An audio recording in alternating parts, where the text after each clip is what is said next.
வாழ்க வையகம், வாழ்க வையகம், வாழ்க வளமுடன். குரு வாழ்க, குருவே துணை. ஜனவரி 14 நாளொரு நற்சிந்தனை. சிக்கனம், சிந்தனை, சீர்திருத்தம்.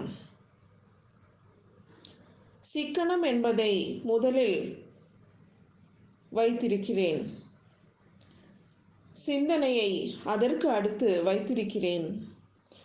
ஆகவே இந்த முறையிலே அந்த சிக்கனம், சிந்தனை, சிறந்த பண்பு, சீர்திருத்தமுடன் வாழ்வு, துணிவு இவை வேண்டும்.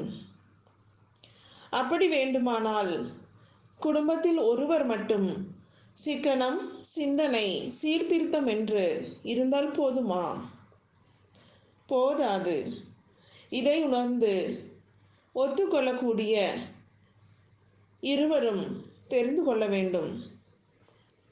அப்பொழுதுதான் குடும்பத்திலே அமைதி இருக்கும், சீர்திருத்தம் பரவ முடியும், சிக்கனம் நிலைக்க முடியும், நலம் பெற முடியும்.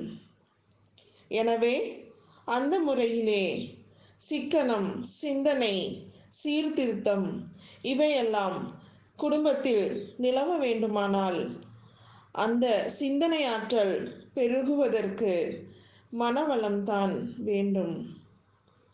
அனைவருக்கும் பொங்கல் நல்வாழ்த்துக்கள், தமிழ் புத்தாண்டு நல்வாழ்த்துக்கள். நன்றி, வணக்கம்.